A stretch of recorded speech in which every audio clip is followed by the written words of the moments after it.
Hello, hello. Alright, first order of business. I'll wait for people to get on. First order of business. Alright, I'm gonna invite people. In the meantime, as we get on. Do. Oh, can I?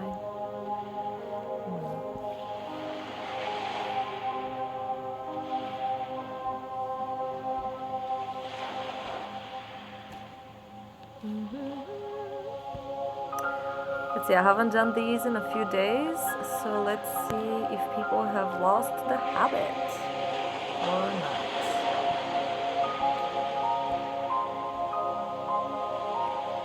And yeah, doing the usual staring randomly at the camera as I invite people. I don't have my laptop with me today, so basically I have to do these manually. So let me know if the music is too loud, because I'm also playing it from the phone, which basically means the music is coming out right in the same area where the microphone is. So potentially very loud.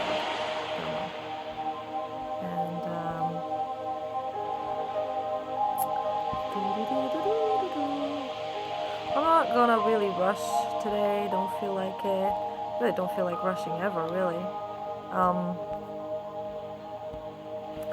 So I might start learning how to crop these afterwards, so that this sharing part is not part of the video that people are watching on replay. Hopefully, somehow, I don't know if that's possible. No. Really? Huh. The camera is trying to shut down. Okay. It actually allowed to resume. That's cool. Wow, okay. It said camera shut down, and I was like, okay, we're not gonna do that. We're not gonna be able to do this, but we're back on. Yay. Alright, cool. So as I was explaining before, I don't know if, okay, never mind. Go ahead and share it to groups if you have, or if you're part of the same groups that I'm in, and that's where you're watching this from. Help me out and share it out to those groups, so that I'm doing less useless staring at the camera and more hanging out. Oh, seriously, like, this is obviously a strategy. They're making it as basically as hard as possible to do these lives. Well, and invite people, that is. La di da di da. And let me guys know if the music is too loud, because I will then have to try to figure out how to lower it, because it's coming out of the phone at the same time, as is everything else.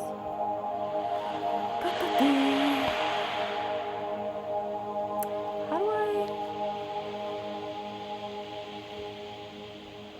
I'm gonna have to make like a post at some point somewhere that I need an assistant for this part, like a volunteer to like do this with me, because honestly you could spend like a half an hour just trying to invite a few people, to like notify a few people, which is redunculous. Like, that's not.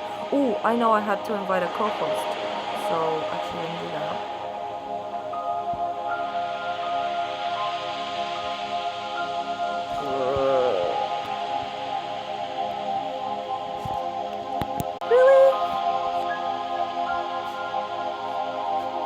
We're having a technology war today. Is it Mercury retrograde or something? Oh, okay, he's been invited. Okay, that's good. Sorry guys, this is like a quarter of the fun of the whole thing. I guess.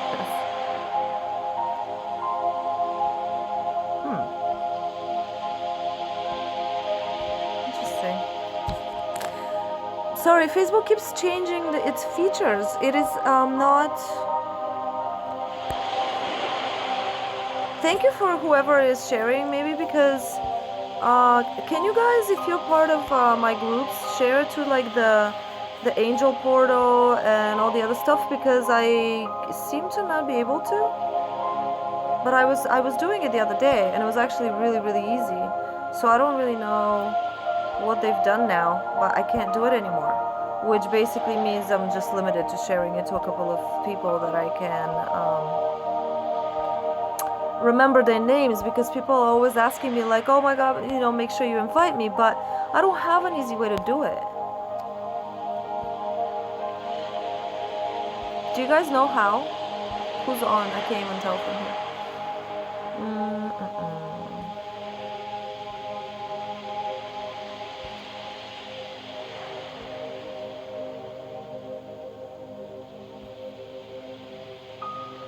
I am pretty certain, well no, I'm certain that there was a button that allowed me to invite groups. Hi Kelly. Yeah, so I don't know if I can invite you, and I don't even know how to share this to groups. It doesn't give me any options. I have the special effects, turn the other camera on, and then invite specific people. So like I can invite and then Google someone's name only, and that's all I have. I can't even invite you, Kelly, to be a co-host. Hi, Ra. Alright, well, so then you guys, whoever's on, can you please share it to like the spiritual groups that we're part of? Because otherwise I can only like search for people, and this is weird. And I kind of want to get going, and I wanted to invite Kelly on because he apparently has some awesome stuff to say about this topic. So maybe Kelly and I will talk afterwards and do like a special, because okay, so this is what I'm gonna do. I'm just gonna go ahead and do like share the download, and I don't care if there's like no one. Again, if you guys could share or do a watch party of this onto our groups while I'm talking, that would be super awesome. Thank you. And one day I'll actually figure out what Facebook wants from us. So it just keeps changing its mind about everything. And all right, so I'm gonna go ahead and do that, because then afterwards we'll replay this as a watch party or whatever to a whole bunch of groups. And it's really important to talk about this. And hopefully Kelly will talk later, and then maybe we'll prepare a little webinar or something. Because I was actually very surprised to hear earlier today from my friend Kelly there that he's been doing the same stuff as well. Because I'll give a little bit of background. I did a video. I've done altogether about 3 or 4 different videos that have to do with cellular. Yes, I'm sure you do. Into play, exactly. That's it. All right, so what I'm gonna do, it's all about, yes, of course, absolutely. Cool, excellent.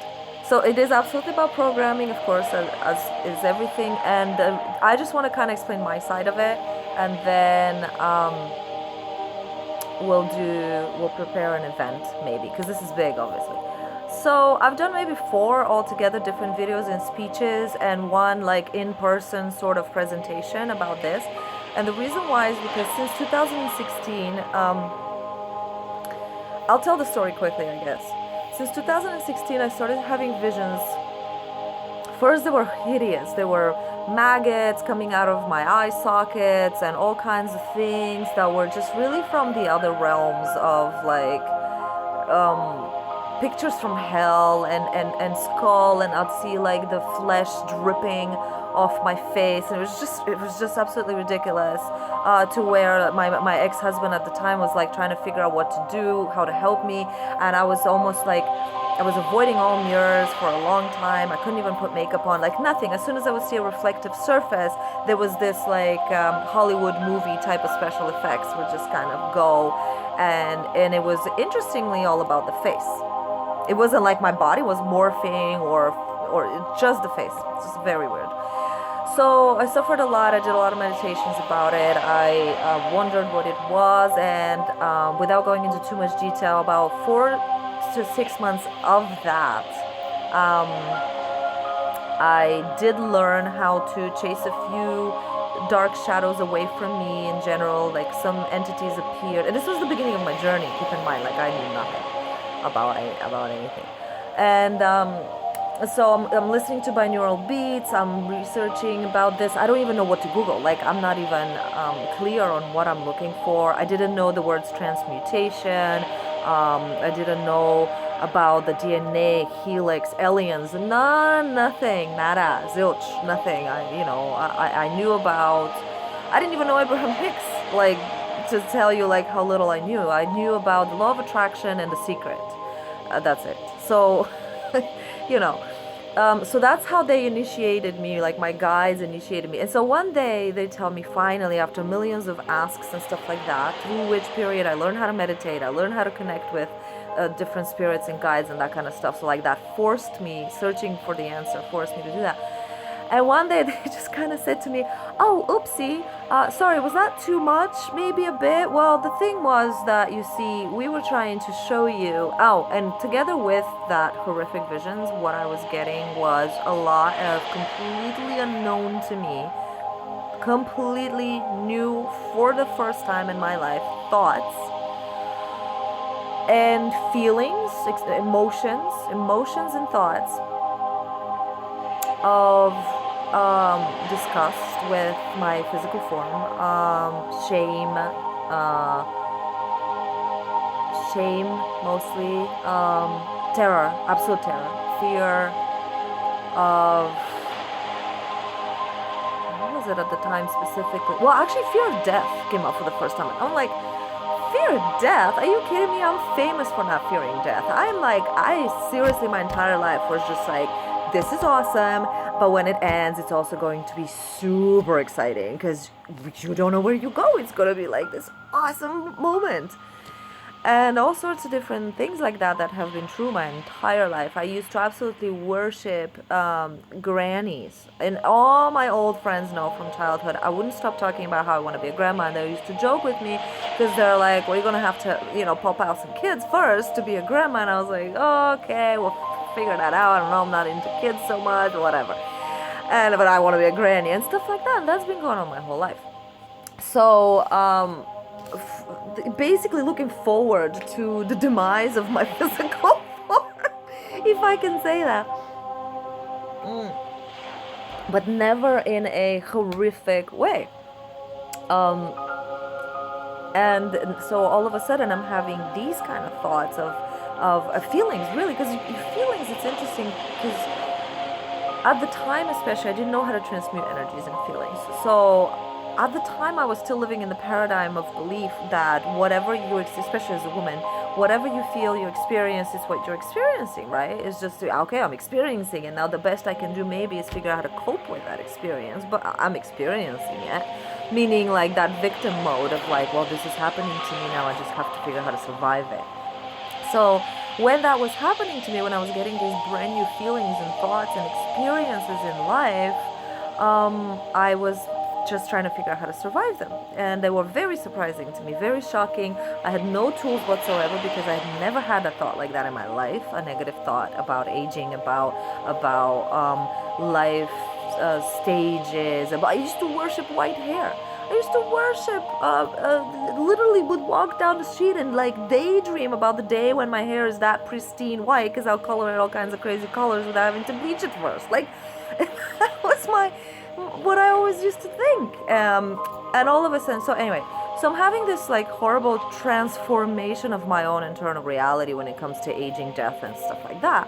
And then this physical experience of these just horrendous, like sort of disease-like things, literally skulls and kind of like demons. I would say really coming out. So anyway, I did like a kind of an exorcism of some of these demons one time. This really bright yellow lady showed up to me and she just kind of coached me through it and yada yada.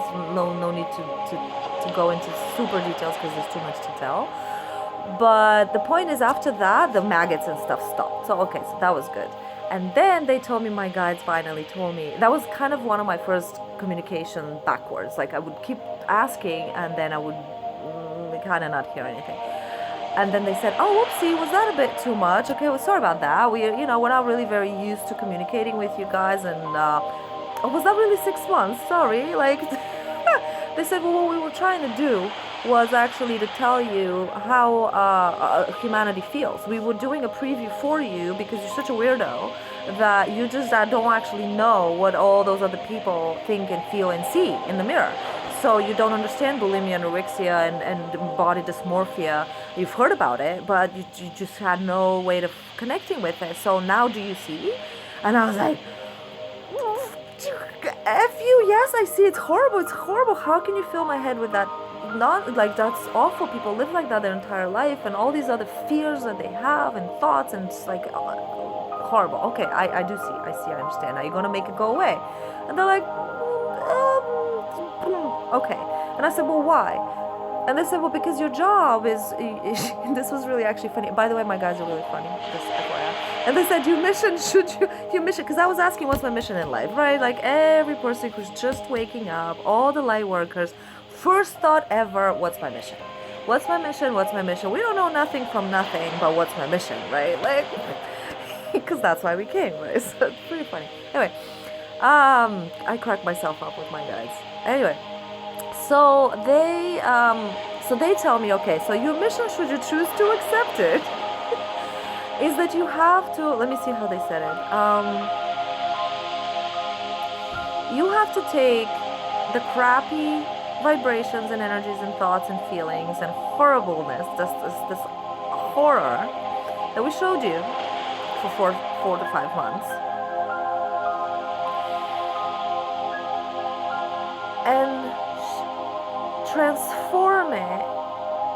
They did not use the word transmute because I did not know that word by then. Transform that magically, poof, somehow, and make it into you. You, the usual you, the you you're familiar with, the you that looks forward to these experiences, the you that's curious about white hair, the you that's excited about being all this, like that you, the you that's excited to die and see what's afterwards, all that. You gotta bring that childish joy and awe somehow to people's minds. What's Kelly saying? Hold on, Kelly, I can't read and talk at the same time. Also have new methods for overcoming blindness and how to become an ascended master. Okay, but don't switch the topic. We gotta try to stick to, because there's so much work we have to do. It's so true. You need to research downloadable software or use the... Yeah. We'll figure it out. Downloadable software. Okay. So where was I? Yeah. Okay. So you gotta make that awful vibrations into those awesome vibrations of awe and amazement and awesomeness. And I was like, I understand the assignment. I think you're nuts. I don't know what it is that you think I can do. I don't have a magic wand. This is 3 years ago, of course, right? I don't have a magic wand. I don't know how, but I could feel, of course, like that's the light worker waking up, knows exactly deep down what to do, and but not here. So like we don't have the technology installed basically yet. So I said, fine, okay, I need 3 days first of all to think about it, because this was the first time that I understood what there you go. That was the very, very first time that I understood what it means to be a light worker. And it does not mean to just do a job rationally. It means to live it. It means you're gonna have to process that shit from within, through your body, through your regular everyday experience. You're gonna have to live it and do it. And I thought, oh boy, that was tough. I understand why you guys did it, but that was a really, really tough few months. And I gotta really think about this, because I understand now that if I agree to the assignment, I'm agreeing to opening the door to these experiences in my own personal life. So it's like agreeing to inject yourself with a deadly disease so that you can find the cure. It's exactly what it is. So you're like, whoa, how committed am I to my life's mission? So of course I knew deep inside that I was going to say yes, but I needed to give myself the time to give myself the time. So 3 days passed and they called and they're like, so what's your verdict? And I was like, well, it's yes, of course. But I said I have conditions. One, don't treat me like that. Don't treat me like a stupid piece of meat that doesn't voluntarily do this. I am completely committed to this lifestyle. Don't act like I'm an idiot and you just have to forcefully show me things. That's one thing. We got to figure out how to communicate much better. And two, bring me my team. I cannot do this alone. I have no idea where to start with, and so bring me my physical human team. I'm fully aware that I cannot possibly be the only person on this planet that you are charging this monumental task with. So gather the humans around me that will that are also part of this project so that we can figure it out together, because I don't know how to rejuvenate cellular tissues. What do you know, at the time. That was my big sort of beginning. And after that, it was very, very slow going, very slow, trickling bits and pieces of information. I found miraculously somehow, I don't even know what I was Googling, but I just kept trying to Google stuff. And that was not scientific. That was not a scientific paper talking about cellular stuff. That was spiritual. That was energetic, and there was not much that I found at the time, which I don't know why, because since then I've found so much that I don't know why in the beginning. Anyway, because that's how it goes. So my guides and angels and things like that were feeding me bits and pieces, very, very, very slow, until I found Cryon. And then Cryon started talking about the 12-strand helix DNA, activations. I learned all these different codes, transmissions, codes, activations, all this stuff, transmutations, what it all means. But still I wasn't meeting my team. But I started practicing on myself with a certain kind of mantras and thoughts. And clearing my own field. Realizing what type of thoughts and beliefs and behaviors go into my skin improving on a particular month of testing. I tried, of course, spells into the water, into aloe vera, whatever I could think of that my surroundings provided for me. I did, and it all worked, and it all also reversed at some point. So I would see what works and what doesn't. And I did a lot of pictures and filming at the time, and I was too afraid to share with anyone because it was way too crazy, and I wanted to have proof before I could say anything. And so finally in Mexico, so this is 2018, so 2 years later of active work on myself with these different experiments. Mental mainly. I put out a request that people will start reacting a certain way to me and to my age and things like that. And it all actually worked out exactly the way I had programmed it. So that was about 10 to 12 years reversal, aging reversal. And it worked for a while, and when I was able to maintain it for a while, and I thought that was actually working really well. And what I realized, of course, is that the body is a completely flexible machine, and what we got to do is just find out what our blocks are that are ancestral, that involve all of humanity, that of course are programmed through us from our family, our culture, our TV, and all that other stuff, and then goes back to all of humanity as well, because we're carrying all of that information and all that DNA. But that the soul has no age. So it has been a baby, it has been a very old person, who knows how many times, and it has died so many times. So the wrapping around the soul really kind of irrelevant, meaning that because science will tell you, right, that the molecules of a 90-year-old, that the cells of a 90-year-old have nothing to do with the cells of a 9-day-old, a newborn. That the newborn has all of these things like life force reserves, and that's even going beyond science because it's on the spiritual side. And then all of the different terminology in science that they will explain to you exactly why and how we age. Okay, great. But that's useless because that body that the soul manufactured for itself, that has all of these youthing, well, it's not really youthing in parentheses, like youth parameters, is like, to us we think that 30 years is a long time or 50 years is a long time. To a soul it's absolutely nothing. Like, who cares? It's irrelevant. So it all has to do with how the society functions and what we need aging for.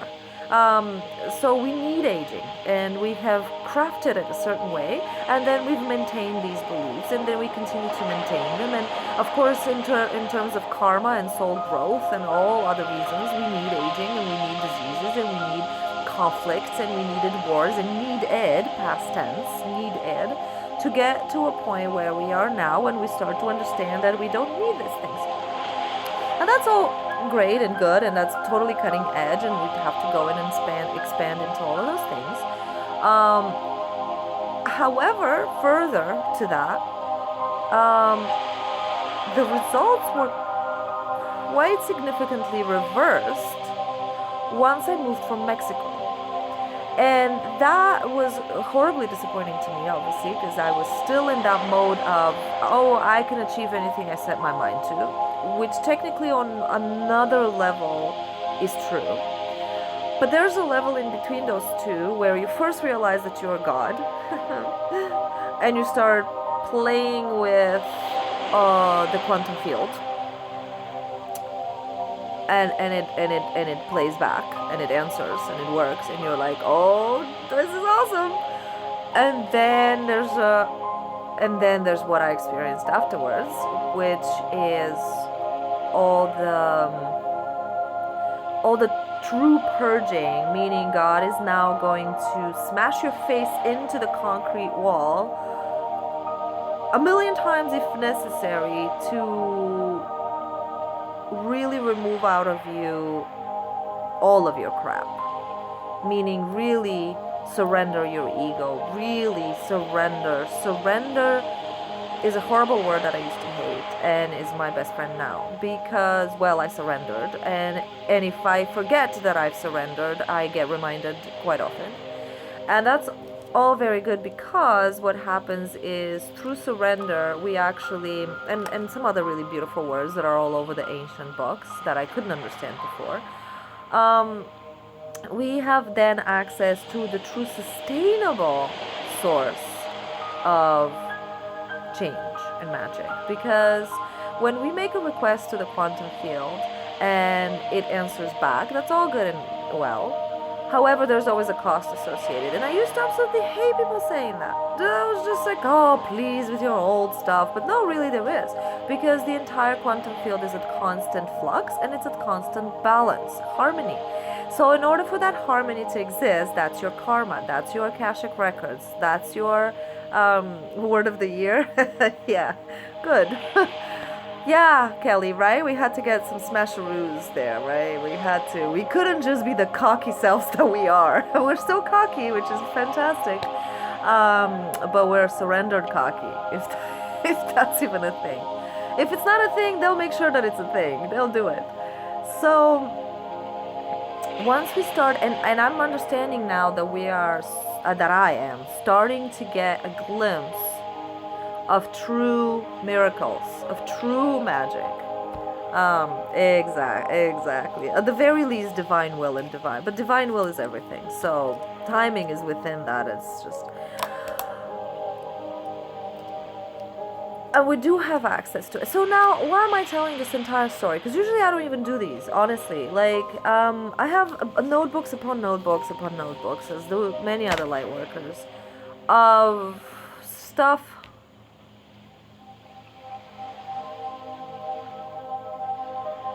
Oh, absolutely, of course. Yeah.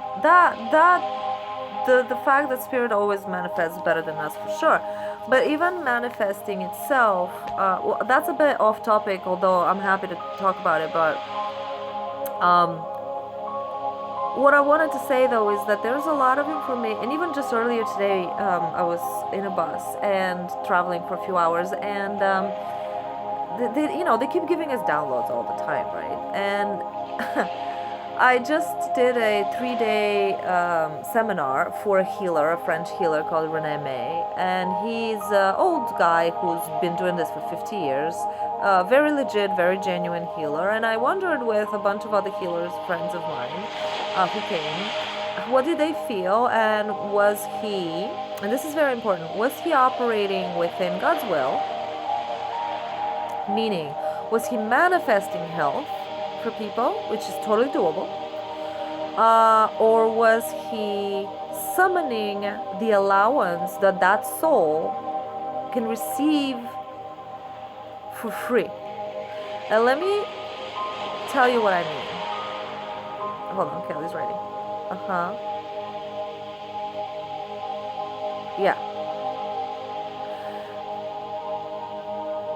Yeah, Kelly, it does come with surrender. Well, anyway, we'll talk about this later, but there is a much deeper level of surrender where you just actually realize that this is a tricky line between manifesting, which actually, at least the way I use manifesting as a word, is that there's a quantum field, and I have seen it, and I have gone, like a online grocery store. I'm not gonna buy me this thing, but I'm not gonna technically specify how it's gonna be. I'm gonna say I choose to feel, or I choose to be surrounded by love, loving experiences, and boom, I kid you not even 2 days later, I go from a brand new city I felt so lonely in, I felt like really I cried for a month, to of course a giant group of people, network, amazing, magical healers, top level, never even knew people like this existed in my life. And I knew that spirit was waiting for me to make that stand and for me to actually say, I choose. And so it teaches us that way how to manifest. But there's a deeper level of surrender to where, so that's the good manifesting, you know, you put it out there, you don't ask for it, you don't look, you don't even specify too much and you've got all the gates open, and you surrender to the timing as well and all that stuff. But even deeper surrender was that I don't necessarily have the right to manifest whatever the heck I feel like. Meaning that it is better for me, well, of course it's better for me, but I didn't have the surrender or the humbleness to admit that it's better for me in the long run as a soul, through however many rebirths. It is better for us to actually not ask for anything. And of course all the big texts say that. It is better to simply and only receive. Receive every single thing that comes as it is, and even if it's hell's fire, receive it with the most open heart and gratitude that you possibly can muster in that moment. And if you become a big master, then you muster up tremendous love for that, just like Jesus basically, was in prayer as they're, killing him and crucifying him and all that stuff. So like that is something that we're kind of all being asked to do on an individual level, is go to that depth of where you literally just start receiving life and just receiving the gifts. And even if they're putrid rotting flesh on your face in the mirror, well, that's fantastic. It is, because I don't know why at this moment, but surely as soon as I receive it and I allow it to process, I'll find out why. That's really deep surrender. It's really tough because you kind of efface yourself completely, which is totally fine, because you go into Christ consciousness. And in that Christ consciousness, you're just a nobody, which is totally fine as well. Of course, by the time you get there, your ego's gotten so much beating that at some point you're just, like experiencing such bliss and pleasure from being nobody. And within that realm, always good and fine, because you basically become a saint. You just, if you can maintain it. I couldn't maintain it for a very long time, a few months this summer. Your ego is constantly butting in because the outside environment is one way or another reminding you that when you're in this full surrender, you're just kind of a big disappointment to society, obviously, and you're just a bit of a piece of crap. All your memories of your magical greatness and your spectacular plans for the future or your present keep bombarding you and all this other stuff. And that's even when you're withdrawn from society, like I am.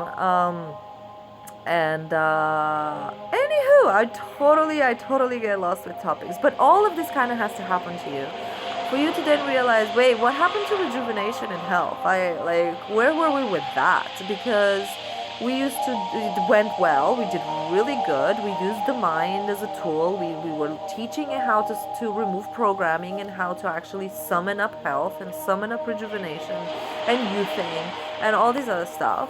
And then you go into Christ mode and you're just literally loving and adoring and supporting and being a custodian of all that is, all of humanity, it just doesn't even matter. Nothing matters. Aging, storms, the planet exploding, nothing matters because you're in the cosmos, you're custodian of all that is.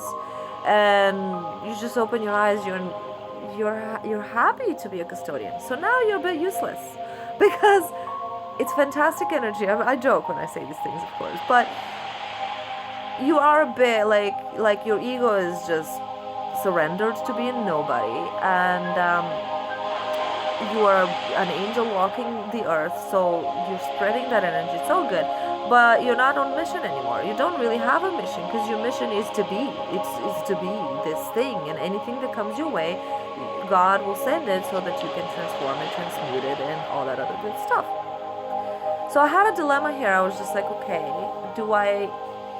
do I continue purifying and going towards basically sainthood? Is that what's being asked of us? Because it is, in a way. For humanity to evolve, we're all just going to become angels and treat each other angelically and have that peace and serenity and magic in our everyday society. But are we going to sustain it here and now? I don't know. To sustain Christ consciousness in your everyday life still requires quite a bit.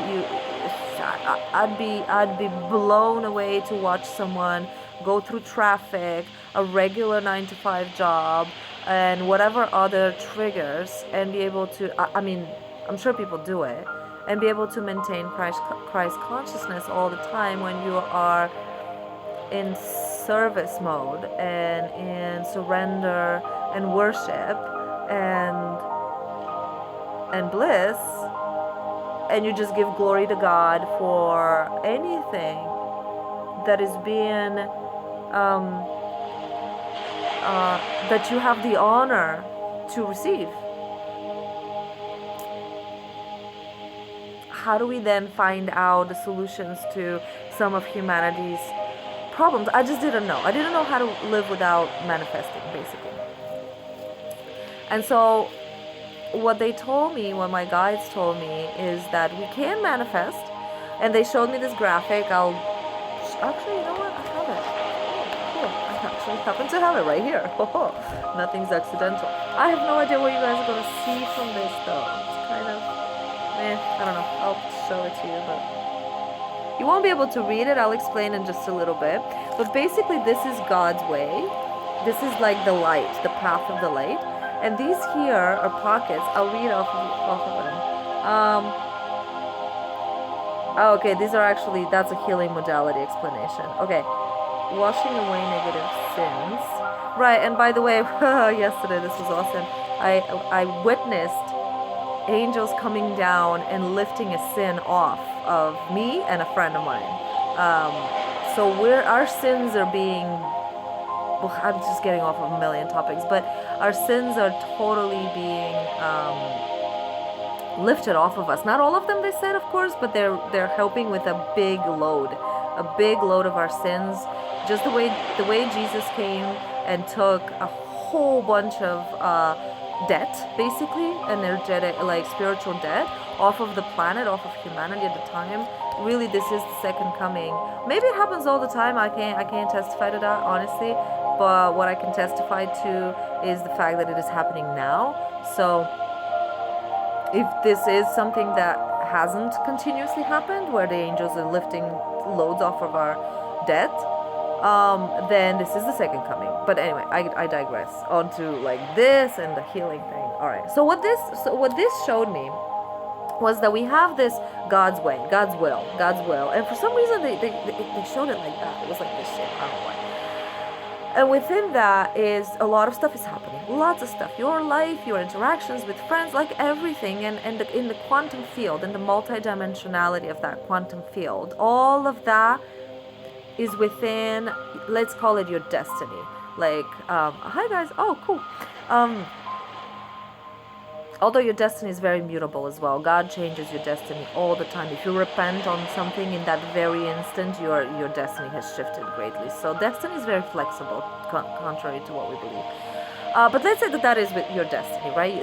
Within these parameters, you're living within God's will. And it's always good, meaning that you're technically either in complete surrender, you're in Christ's consciousness, or Krishna consciousness, whatever you want to call them. It doesn't really matter. And outside of it is a bit of leeway. The God and the angels and all the light beings that watch over us and work with us and all that, they give us this leeway. So like if you were to, really easy example, there's a guy you meet and all of a sudden your energies are just like, oh my God, soulmates. But you can feel, for whatever reason, your guides are telling you, this is not your person. Don't mistake this for romantic love. But the energy is so powerful, and your guides are talking to you all the time. Like, slow down and observe this from the divine perspective. You are meant to do something really, really important. Heal each other or heal humanity around you, create a healing modality. I don't know and I don't care, whatever it is. But make the distinction, or just work out some karmic stuff between you, whatever. It doesn't matter. But this is not your person. So it's like releasing a child in a candy store is the equivalent of us realizing that the quantum field is at our disposal for us to manifest anything from, and we're just cherry picking because we're kids, we're children. We're just like, oh my God, my lollipops, and I can have any lollipop. Oh my goodness, you know? And we just go bonkers, but we don't realize, just like children in a candy store, that we should actually just be shopping from within the health food aisle. Or else, right? Or else we're gonna, get all the, what's the word? Consequences of going bananas in the candy store. And so that's kind of what's happening with the quantum field there, with all the access that we're gaining. We gotta mature. We gotta become good manifestors in a healthy way, in a healthy, free, I call it free, because it's either balancing out karma that you owed or that was owed to you, and that sort of is free because you are balancing out your checkbook, which is a good thing, but you're not going outside of your allowance to decide that you're going, because you could do it. You absolutely can do anything you want these days with the field. And you just decide that you're just going to be some kind of, whatever, I don't know, financially huge or heal all the disease in the world. Like, if you truly put your mind to it, and you have in your light worker and your light being and you're awakened and you've worked with your programming and you've worked with all of your energy and your power and your consciousness and all this other stuff, you still could trick yourself and think, fantastic, I am the almighty now, and I'm gonna go and whatever, something huge. That's still your ego. Spiritual ego, yay, but it's still ego, and it's all good too, because that's an experience, and you'll do that, and something will smack you in the face and whatever. So going back to the topic, so that's what that is. And then they show me this healing modality where basically, like, anything that we experience as as a negativity. So let's say I'm jealous all of a sudden. So like now that I've worked out the big boulders out of my life and done a lot of the forgiveness and a lot of the purging and purifying of my own my own experiences of this lifetime and all other lifetimes, and on a national level, and just a lot of stuff, and the subtle ones now that are given to me, they said to me, just take that pocket of, let's say, jealousy. So you're in serenity and in love and in gratitude, in worship mode most of the day, let's say, and then you experience something saddens you, and then there's like this huge experience like in your heart, because now you're so attuned to all the subtlety of the feelings, so you pull it out and you sort of pour it. It's just a modality that they showed me, and you pour it into the fire of God, the passion of Christ, as they call it, right? And you give it up to Christ, you give it back to God, and you watch it disintegrate into the quantum field. It's just made of particles of light. It doesn't matter. In you it was sadness, but back into the quantum field it's just particles of God, and the divine particle, right? That they found in CERN finally. Yay, good job. Yeah. So that's a cool modality, because now all day long, as soon as I experience, and they're giving me like new things to experience. So like for the first time I started experiencing jealousy, even though it's like small doses, but I never experienced jealousy before. And then they told I actually asked, because I was experiencing jealousy quite a bit, and like and you could tell, I could tell there was just these little instances where they were just doing poke, ooh, jealousy, poke, ooh, jealousy, and I was pouring it into the lava flow of the love of God and just purity and that kind of stuff, and just giving it up, like going, oh, here I found. It's like doing Q&A, not Q&A. What am I saying? QA, quality control on God. I don't know if people are typing anything, because I don't watch. Sorry, guys. So it's like if you're debugging a software, you would if you're the quality, the QA team, you would try to cause problems. You try to cause problems, like that's your job.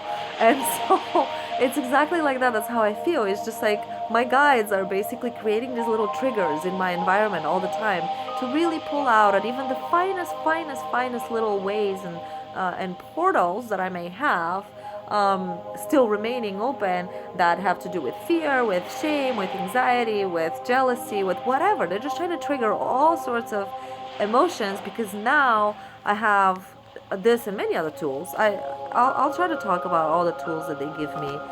It's really important to talk about these things, because a lot of light workers are downloading a lot of healing modalities, and the world still doesn't know. The world still thinks that they have to survive and cope with stuff, and they don't even know what the stuff it is that they're coping with. And here, meanwhile, we are with endless numbers of notes and notebooks with healing modalities that the world is not healing, but that's a different topic as well. Like all of us need to self-authorize and start talking about this, not just to each other, because we all know this stuff, but to like really start talking to the public, to the world, about all the different ways in which we can heal ourselves so incredibly easily. All of that to say, I'm super thirsty. Hold on.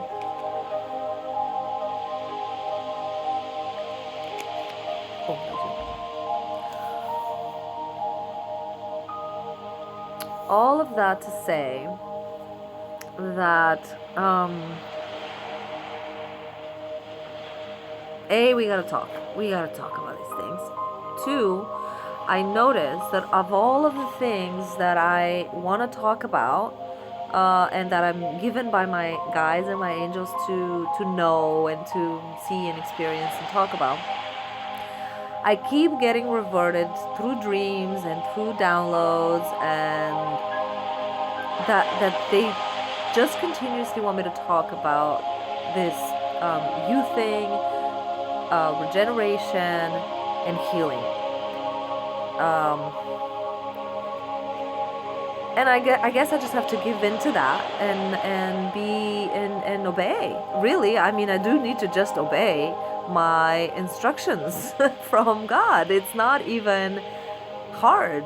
It's not even hard. I don't even know why we humans try to find other things to do when we have clear instructions about what God wants us to do. So, fine, okay. I will do my best to put most of my energy into finding practical ways to channel the healing and the healing and what's the word I'm looking for? They just took the word from my head. Not rejuvenation. Anyway, it doesn't matter.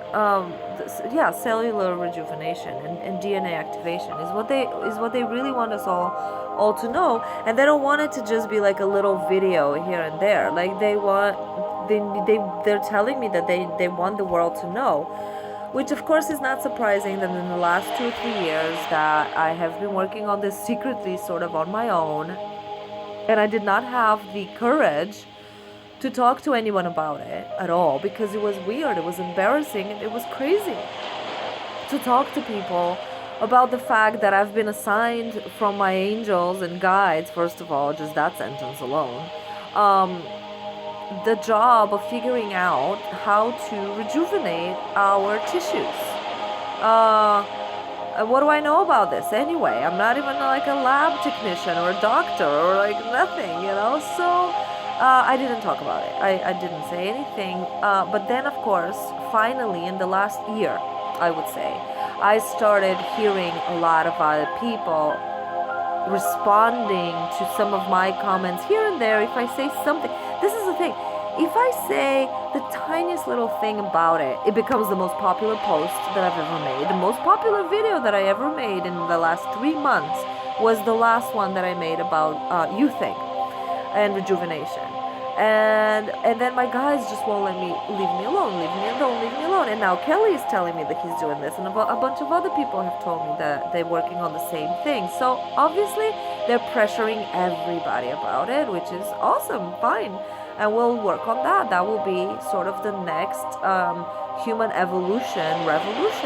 We're all going to collectively figure out very, very soon how to self-regenerate and self-heal and all that good stuff that goes with it. Fine with me. Sounds awesome. So that's it. Oh, right. Okay, no, there is one more thing. One more thing that they said today was that, actually, let me read it off because, let's see.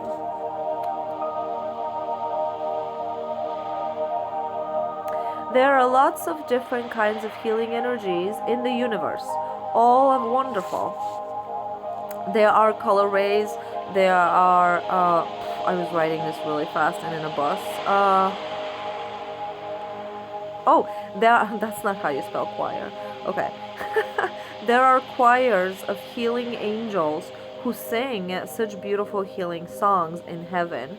There are powerful ancient beings that have offered their healing energy and wisdom through the rocks, through crystals, through big rock formations, mountains, pyramids, different people, of course. Different people come with themselves with a lot of healing energy, and lots of places on the planet. That's just all sorts of endless number of healing availabilities that are already known on the planet. The Supreme Creator heals through ultimate forgiveness, however. So you can receive healings through, like they said, like endless number of channels, through the Palladians, through the Syrians, through a healer here on Earth, through a rock, through a bird, through whatever, like all sorts. And they will all have a different frequency because they're all prisms of God. They're all going to be just slightly different, which is all perfectly fine and wonderful.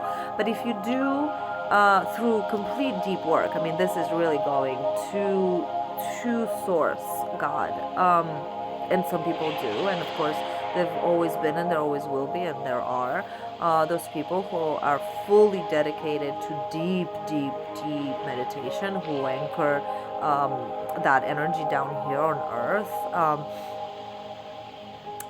because we will naturally be able to do so. And yeah, the reason it is important is as a mechanism to expose. Yeah, absolutely. Well, yeah, I didn't get to that, Kelly. So I gotta tell you something about that. Break people's program. Exact. You got it. You nailed it. That's true. Well, some of the visions were super redunculous. This was back in 2016.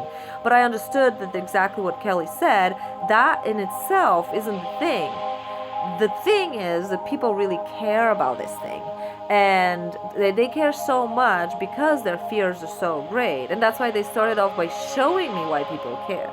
And then they started showing me visions of me on TV shows going like this, and then I open my eyes a different color, or I go like this and my hair turns blue, and people are like, what the actual F? And I'm thinking to myself, yay, fantastic, let's learn that, because sorry, that's how silly I am. That's my personality, which of course makes me a perfect subject to give this assignment to, for one.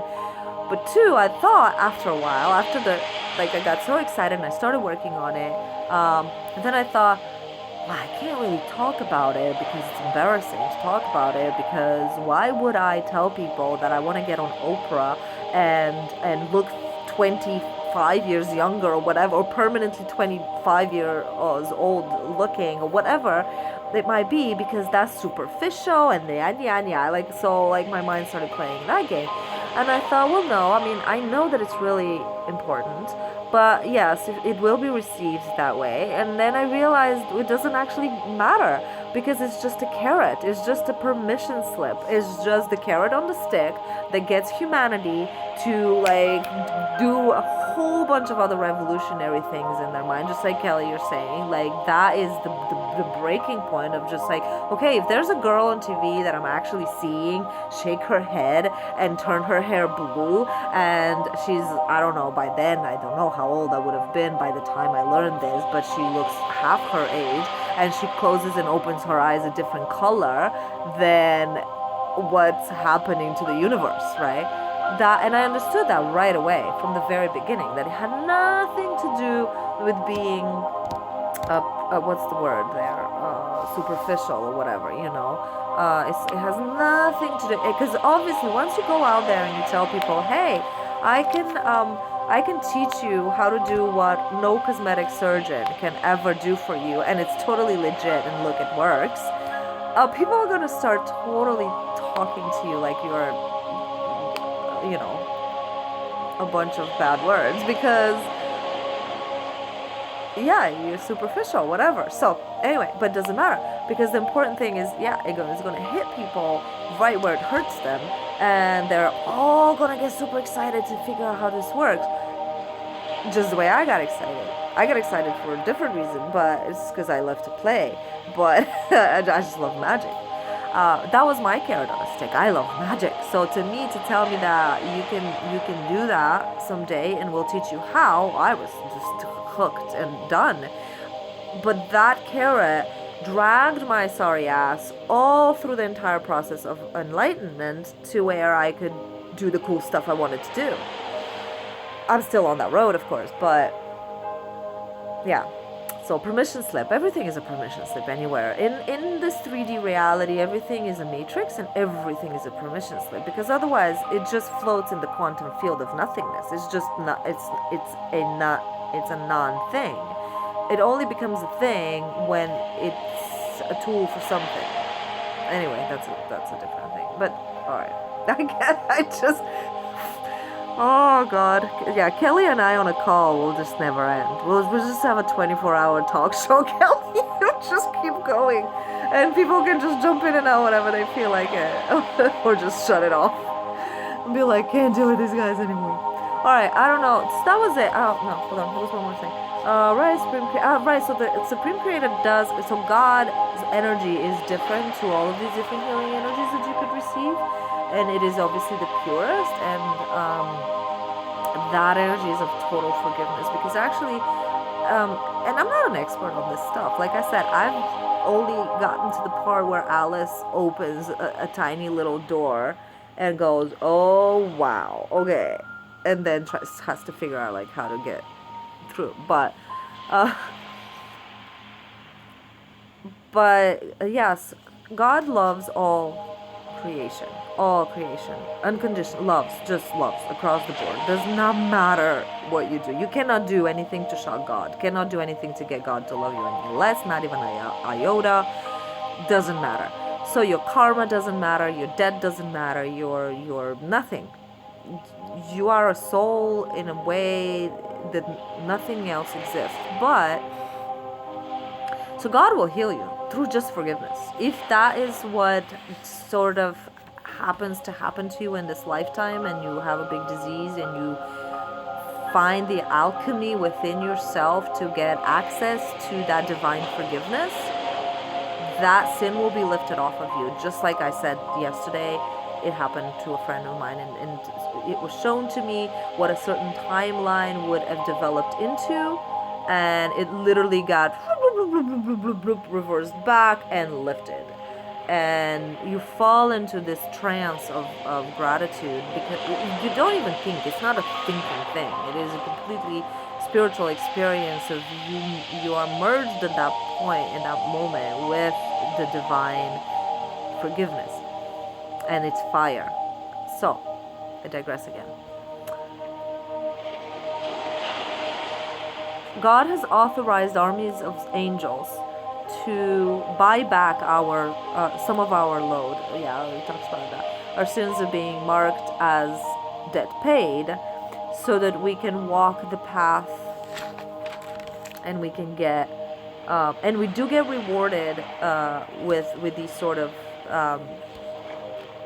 support, because it's huge support to basically save you time on your path, to not have to go through potentially an entire lifetime of working through a certain debt that you've incurred. And they're just like, okay, debt forgiven, move on, next level. And then for the rejuvenation and the healing, they said something.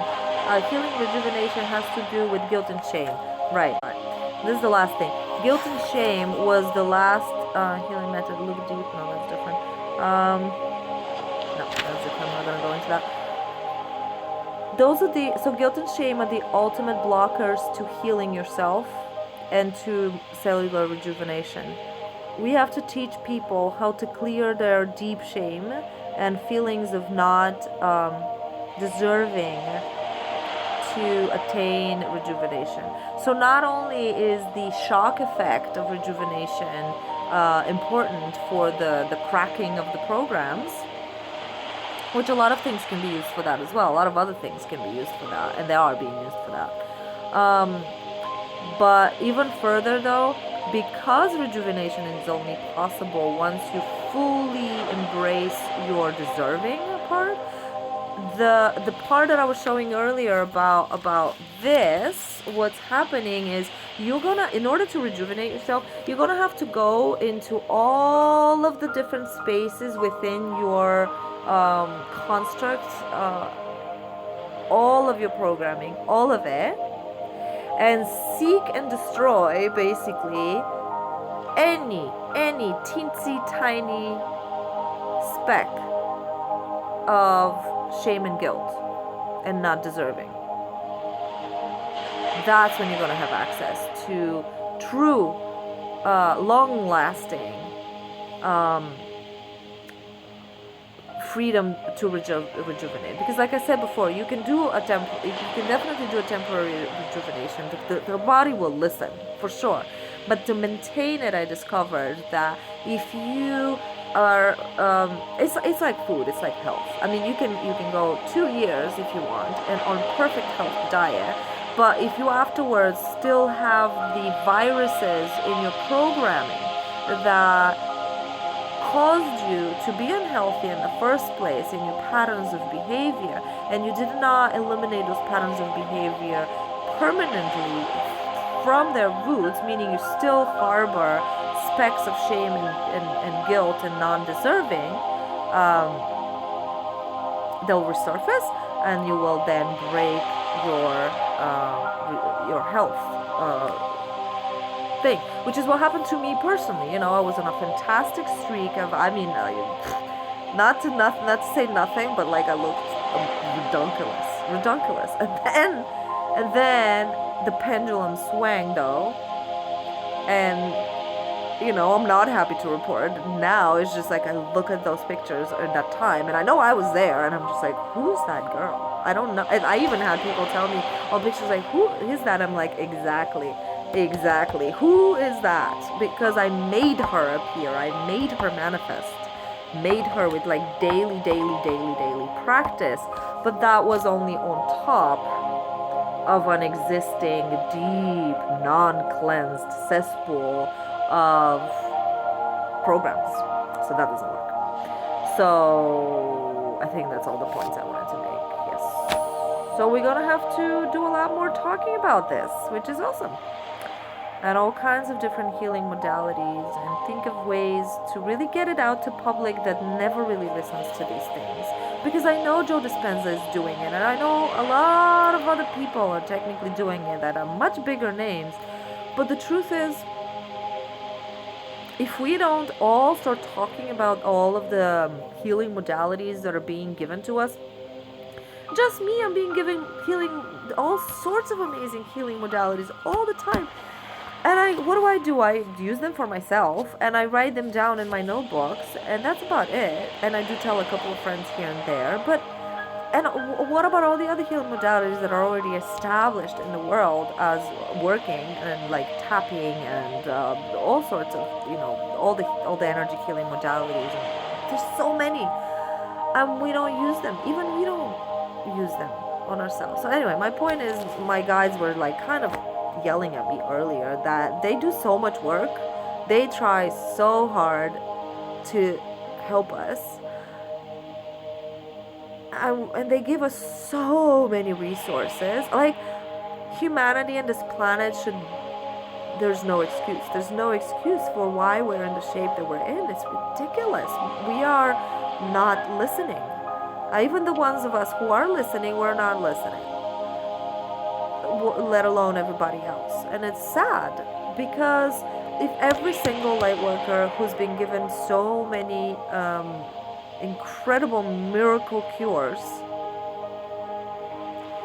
stands up and makes a TV show about it, makes I don't know, I don't care. We should be standing on corners like they used to in the old days and just yell the stuff we know. Prophets used to do that all the time. They'd stand at marketplace. Well, now we do it online, right? It's the same thing. But at the marketplaces, and they'd yell what they got told by God, because it's important. And I don't know, I feel like we're not really doing it. We do talk to each other on the internet, but we talk to each other. It's like getting together with a whole bunch of other people that already know this stuff, or their own version of it. And we just keep telling each other. I don't know, is what I feel like. But we'll do it. We're doing it. Yes. Cool. Alright, I'm done. I gotta go do stuff. I'll talk to you guys later. Bye.